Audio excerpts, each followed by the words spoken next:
Hantu kolera mengamuk di tanah Batak.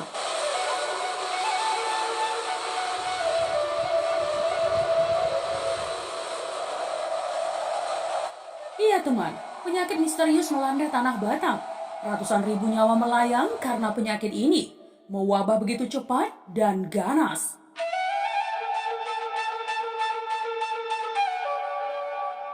Orang-orang Batak menyebut penyakit ini dengan nama Begu Atuk. Mengapa disebut Begu Atuk? Ya, secara harfiah, Begu artinya hantu, sedangkan Atuk berarti memukul. Maka jika diterjemahkan, Begu Atuk sama dengan hantu yang terus-menerus memukul.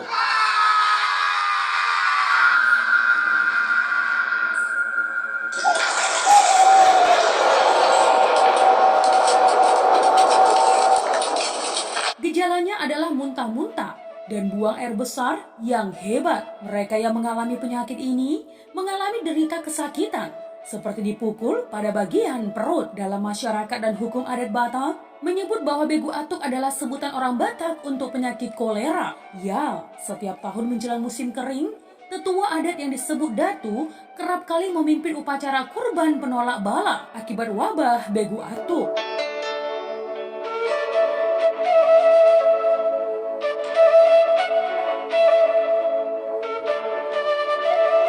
Nah teman, sejak kapan penyakit ini menjadi momok yang menakutkan bagi orang-orang Batak? Iya, wabah kolera yang melanda negeri Batak buntut dari penaklukan kaum Padri Minangkabau. Pada tahun 1818, kaum Padri yang dipimpin Tuanku Lelo menyerang ke Tapanuli, yang salah satu misinya adalah melakukan Islamisasi.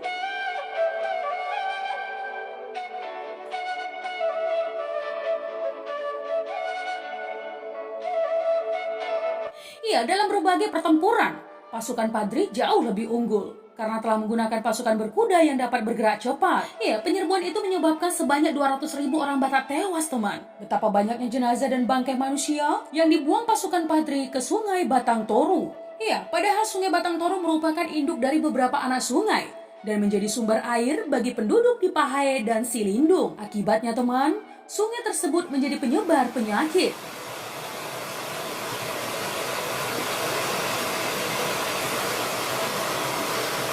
Menurut Mangaraja Onggang Perlindungan Siregar, bala tentara Padri mengurung kampung-kampung yang terkena penyakit menular itu. Dari 800.000 penduduk tanah Batak yang meliputi Pahae, Silindung, Humbang, dan Toba, tersisa hanya 200.000 jiwa. Ya, Pahae menjadi daerah yang populasinya berkurang paling banyak, yakni 90%.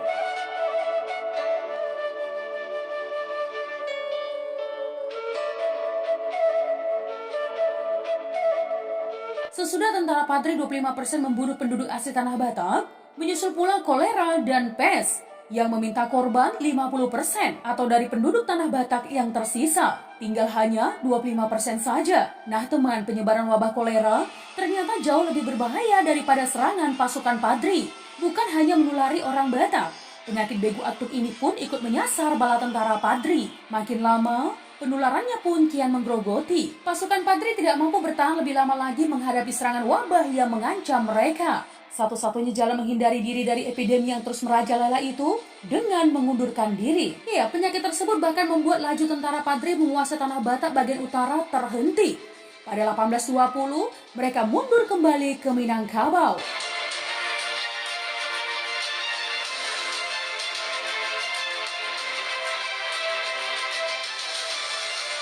Ternyata teman, dalam waktu hanya sekitar 3 tahun, pasukan Padri memang terpaksa hengkang dari tanah Batak Utara, terutama sebagai akibat serbuan kejam Jenderal Alam, yakni wabah menular yang oleh orang Batak hanya disebut sebagai Begu Atuk.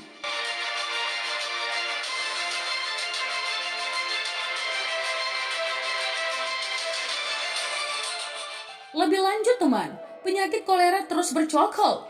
Ya, sejak pembumi hangusan tentara Padri atas tanah Batak, banyaknya mayat-mayat yang bergelimpangan tidak sempat dikuburkan teman, dan hanya dibuang begitu saja ke sungai. Selain Sungai Batang Toru, Sungai Sigiaon dan Sungai Situmandi di dekat Tarutung jadi ikut tercemar. Ya, petaka ini menyebabkan berkembangnya penyakit di seluruh tanah Batak teman. Para datu pun kelabakan. Mereka mencari cara untuk menyembuhkan penyakit ini. Akibat perjuangan yang sengit ini, tidak ada kesempatan menguburkan mayat. Dan mayat itu dibiarkan busuk begitu saja. Akibat dari mayat ini teman, timbullah penyakit kolera di mana-mana.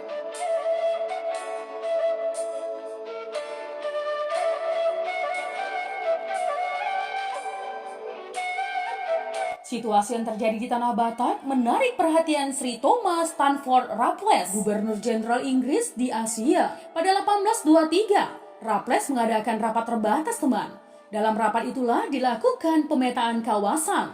Aceh dan Minangkabau adalah kawasan beragama Islam, sedangkan Tanah Batak Tapanuli menjadi kawasan beragama Kristen. Raffles begitu semangat mendorong misi penginjilan ke kalangan orang Batak. Menurutnya, Tapanuli khususnya bagian utara harus secepatnya dikristenkan, apalagi wilayah tersebut sudah ditinggalkan pasukan Padri. Beberapa sumber menyatakan bahwa Raffles mencoba memisahkan orang Aceh Islam yang kuat di sebelah utara Tanah Batak dari orang Minangkabau Islam yang kuat di sebelah selatan. Seruan Raffles itu disambut dengan pengiriman 3 misionaris dari Baptis. Mereka berangkat dari Kalkuta, India, menuju Tapanuli. Salah satunya ialah seorang pendeta bernama Nathaniel Ward. Nathaniel Ward ahli dalam bidang kesehatan teman. Dia ditunjuk untuk menyelidiki wabah kolera yang berjangkit di Selindung dan Toba.